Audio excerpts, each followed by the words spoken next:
Ça fait un moment que je vous parle de la possibilité de faire des vidéos théories sur d'autres sujets qui Yandere Simulator, même si je l'avais déjà fait par le passé. Aujourd'hui, je vous propose de parler de la SCP Foundation et de tout ce qui en découle. Depuis que l'on a 11 ans, nous sommes passionnés par les SCP et de la richesse de cet univers. Allons donc découvrir tout ça ensemble. C'est parti!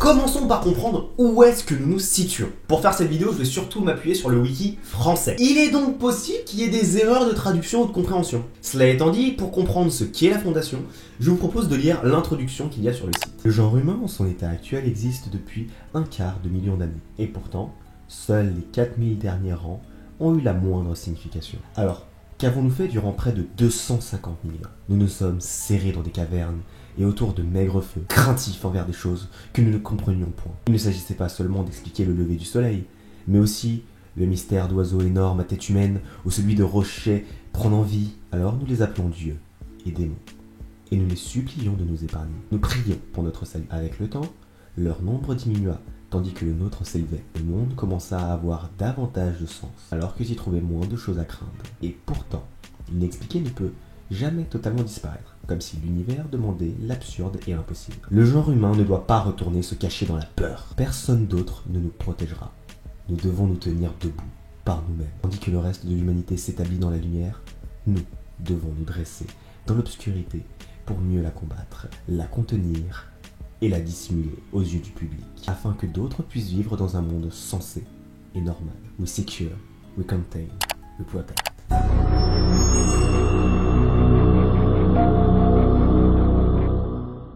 Le souci, c'est que ça soit dans l'introduction ou sur le site web, aucune définition claire d'un SCP n'est donnée. Tantôt on définit les SCP comme des créatures défiant l'humanité, étant un danger pour cette dernière, tandis qu'une classification existe pourtant, la classification SAFE, qui définit un SCP comme étant plus ou moins inoffensif. On peut citer le fameux SCP-914, la machine, ou encore SCP-500 avec ses fameuses pilules. À côté, on définit aussi des fois les SCP comme des choses qui défient les lois de la nature. Or, ce n'est pas logique. Ah oui, si quelque chose existe, c'est que forcément, il répond aux lois naturelles.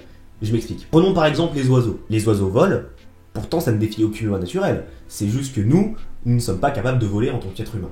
Nous sommes soumis à la gravité, mais les oiseaux aussi. Il suffit que vous tiriez sur un pigeon et je peux vous dire qu'il va se casser la gueule. On a beau chercher, il n'y a rien qui définit clairement un SCP, à part le mot anomalie dans la version française. La version anglaise nous gratifie simplement d'un it pour désigner les SCP. Néanmoins, si on descend un peu plus bas, on peut voir que le terme anomalous ou anomalie est utilisé. Mais là encore, ça reste flou. Une anomalie par rapport au genre humain peut-être. Dans ce cas, est-ce qu'un humain peut être une anomalie au genre humain? Comme par exemple SCP-053, qui, soit dit en passant, n'est même pas au courant de sa propre situation. Ou anomalie aux lois définies par l'homme comme étant loi naturelle, ce qui, encore une fois, peut être remis en question vu que SCP-099 n'est rien d'autre qu'une peinture. Ou on peut définir les SCP comme étant des anomalies à la société humaine, ce qui pourrait inclure aisément monstres, humains ou objets du quotidien pouvant être néfastes. Pour continuer sur la Fondation en elle-même, il existe actuellement un très grand nombre de SCP. Je vous laisse le plaisir d'aller les consulter par vous-même sur le site de la Fondation, parce que croyez-moi, il y en a vraiment qui sont très intéressants. Mais la Fondation SCP ne fait pas que contenir des SCP, elle fait aussi des expériences dessus.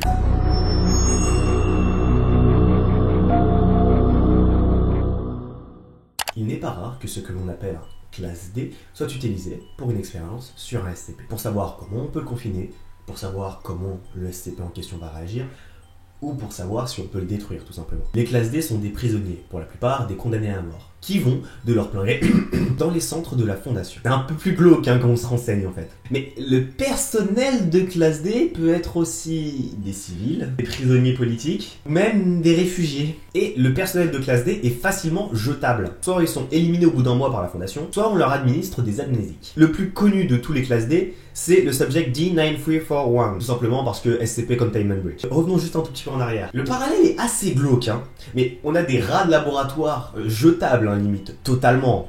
Hein, les classes D sont des rats de laboratoire à ce niveau-là, dans lesquels on fait des expériences avec l'aide d'anomalies de toutes sortes. Ça vous rappelle rien, vous? SCP-231 a 7 instances, qui sont a priori enceinte d'un SCP. D'ailleurs, je vous conseille une petite vidéo théorie de Ninjax si vous voulez approfondir un petit peu ce sujet-là sur SCP-2317. Encore un autre parallèle, mais il n'est pas rare que dans certains rapports, on voit l'utilisation, même pour des classes D, de SCP-500, une pilule qui soigne toutes les maladies. Également, on peut même aller jusqu'à parler des expériences sur SCP-914, avec le sujet D186 et D187. Je vous laisse aller lire les expériences par vous-même, mais c'est pas joli. Je m'égare un peu, mais revenons à nos moutons.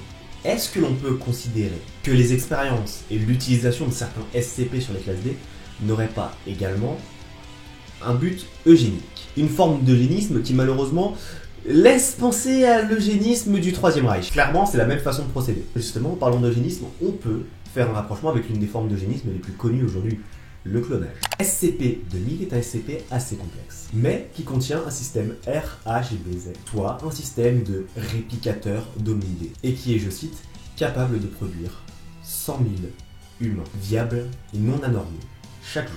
L'éthique n'est décidément pas forcément le point fort de la Fondation. Ok, revenons sur les classifications données au SCP. 3 types sont assez connus: Safe, Euclid et Keter. Safe est une classification pour désigner les SCP qui sont soit totalement inoffensifs pour l'homme, soit totalement inoffensifs s'ils ne sont pas utilisés d'une certaine manière, ou même qui sont parfaitement confinés, voire même les trois. Par exemple, SCP-914 ou SCP-261. Euclid, qui définit les SCP pouvant représenter une menace directe et imprévisible. Euclid caractérise aussi les entités qui ne sont pas bien confinées. On peut prendre par exemple le plus connu, SCP-173. Et c'est sûrement le meilleur exemple de menace directe et imprévisible. Et les SCP de classe Keter sont les plus dangereux, représentant une vraie menace pour la vie d'employés de la Fondation, voire même de l'humanité tout entière. On connaît notamment SCP-106, SCP-682 et SCP-2317.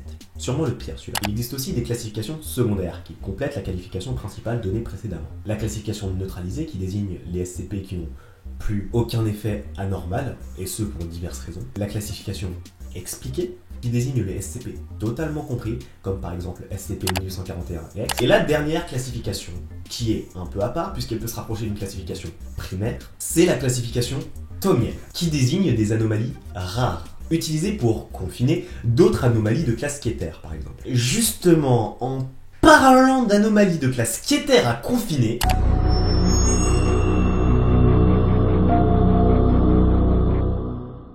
si on devait définir le SCP le plus dangereux découvert aujourd'hui, on peut conclure aisément sur le fait qu'il s'agisse de SCP-2317-K, dit l'entité. Nous ne reviendrons pas en détail sur ce SCP, vu qu'il existe déjà de très bonnes vidéos qui ont été faites dessus. Si vous voulez en apprendre plus sur ce SCP, je vous renvoie à cette vidéo. Et si vous avez la flemme de la regarder maintenant, je vais vous faire un petit résumé sur l'entité. SCP-2317 est à la base une porte qui mène vers un autre monde. Je crois que finalement c'est mieux qu'il n'y ait pas de porte sur les côtés. Cette porte mène à un désert où l'on trouve 7 piliers. 7 en ont très bas dans le sol, également reliés à des chaînes, et encore reliés à SCP-2317-K. 6 chaînes sur 7 se sont déjà brisées à l'heure actuelle, et si la 7ème se brise, nous courons un risque de fin du monde de classe XK, le pire scénario possible. Donc, pour éviter ça, actuellement la Fondation ne peut rien faire. À moins qu'un SCP de classe Thaumiel puisse aider d'une manière ou d'une autre, soit à réparer les chaînes, soit empêcher SCP-2317-K, lorsqu'il se réveillera, d'arriver dans notre monde, voire même peut-être en l'effaçant complètement de la réalité ou ce genre de choses. Un exemple d'SCP avec lequel on pourrait faire ça, par exemple, c'est SCP-3309. Un SCP qui annexe son instance nommée SCP-3309-1 au document du SCP, document qui disparaîtra 48 heures après.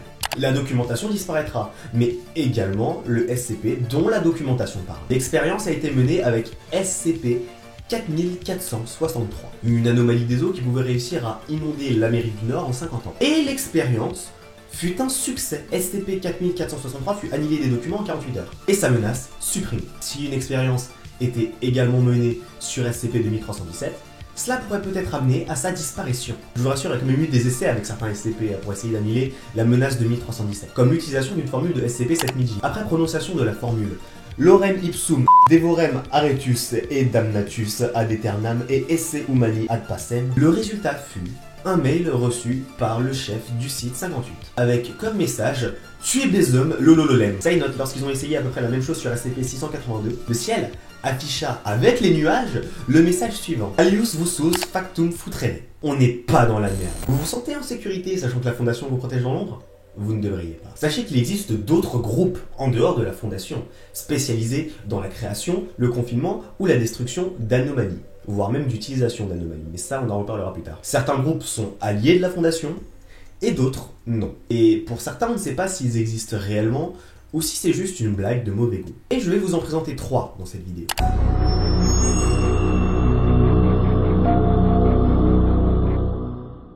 L'insurrection du chaos est à la base d'une force d'intervention spéciale créée par la Fondation elle-même. Composée de membres de la FIM Alpha One, une unité très proche du Conseil O5, le Conseil de surveillance et d'administration de la Fondation. L'insurrection était soutenue par du personnel de recherche, de sécurité, de récupération, appartenant tous à la Fondation. En 1948, lors d'une prétendument opération de mise en scène routinière, l'insurrection emporta de nombreux objets SCP de la Fondation et des douzaines de chercheurs vers des endroits inconnus. Ce jour-là, de nombreux raids non planifiés eurent lieu sur des installations de la Fondation. L'insurrection récupéra des objets SCP dotés d'un grand potentiel scientifique ou militaire et infligea de lourdes pertes à la Fondation. Le plus grand mensonge de la Fondation était devenu réalité. Leur escadron d'élite sous couverture avait déserté et la Fondation se retrouvait face à une nouvelle menace.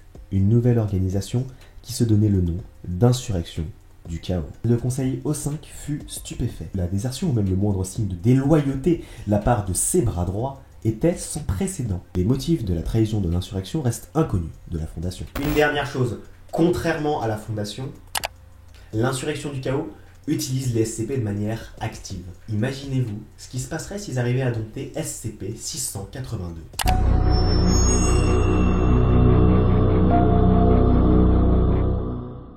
Vous vous sentez toujours en sécurité? Tant mieux. Parlons maintenant de Nobody. Sachez évidemment que tous les documents dont je vais vous parler, et notamment celui-ci, sont disponibles sur le site de la Fondation. Et je ne vous le lirai pas en entier parce qu'il est beaucoup trop long. Il est préférable que vous le lisiez vous-même. On nous détaille des informations sur un groupe d'intérêt nommé Nobody. Voilà ce que vous devez savoir. Jamais 2 personnes ne se sont manifestées au même endroit, au même moment, en utilisant le pseudonyme Nobody. 2. Fréquemment, mais pas toujours, Nobody apparaît sous la forme d'un être humain mâle, d'origine européenne, habillé d'un manteau noir ou gris. 3. Nobody fournit souvent une aide à la Fondation qui reste inexpliquée. Dans d'autres cas, il tente de saboter le travail de la Fondation. 4. Nobody montre généralement aucune réaction de violence et d'hostilité envers le personnel de la Fondation. C'est assez bizarre quand même de savoir qu'un groupe d'intérêt, ou une seule personne peut-être, est aussi anonyme aux yeux de la Fondation.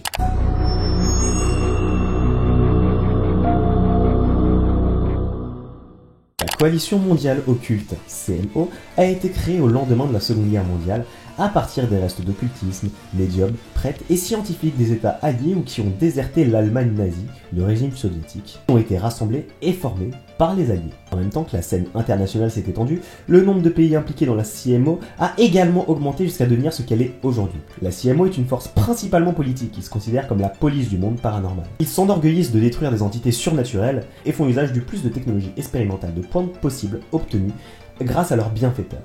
De nombreux SCP potentiels ont été détruits par la CMO avant que la Fondation ait pu les obtenir et les confiner. Et ce qui est réellement intéressant avec la CMO, c'est la façon dont eux, ils perçoivent la Fondation. Dans leur dossier, lorsqu'ils décrivent les groupes opposés, ils décrivent la Fondation comme, je cite, « La Fondation est l'une des plus anciennes, des plus mystérieuses et des plus dangereuses organisations impliquées dans le paranormal. Bien qu'ils partagent l'objectif de protection de la normalité, conformément à la 2e mission de la CMO, leur manque d'éthique et leur focalisation sur le confinement et l'étude des paramenaces mettent en danger leur personnel ainsi que les civils à proximité, rend leur activité incompatible avec les directives de la coalition. La Fondation est un conglomérat de chercheurs et d'agents de terrain ayant peu de liens les uns avec les autres et travaillant sous la direction d'un conseil de supervision, le conseil O5, constitué de 13 personnes anonymes. La principale unité d'opération de la Fondation est le site, un lieu hébergeant une ou plusieurs paramenaces. Les renseignements disponibles au sujet de l'organisation interne de ce groupe sont rares. Il fait un usage important de criminels condamnés en tant que personnel remplaçable pour ses expériences et ses opérations.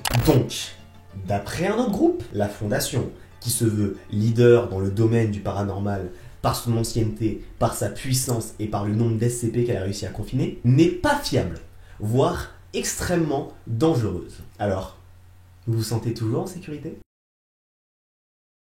Voilà, c'est tout pour ce Theory Time sur la SCP Foundation. J'espère qu'elle vous aura plu. Je tiens quand même à rassurer les gens qui pourraient croire à ce genre d'histoire de SCP et de fondation. C'est uniquement de la fiction. Rien n'est vrai, le paranormal décrit dans les documents de la fondation n'existe pas. Si l'univers SCP vous intéresse, n'hésitez pas à aller voir les sources en description et à digresser dans les commentaires si jamais vous avez des idées de théorie. Ça peut toujours être sympa. Si la vidéo vous a plu, vous pouvez vous abonner si ce n'est pas déjà fait, liker la vidéo, la partager. Vous pouvez également me suivre sur les réseaux sociaux, Facebook, Twitter, Instagram, Reddit ou rejoindre mon serveur Discord. C'était Hunter, on se retrouve très bientôt pour de prochaines vidéos théories. Ciao!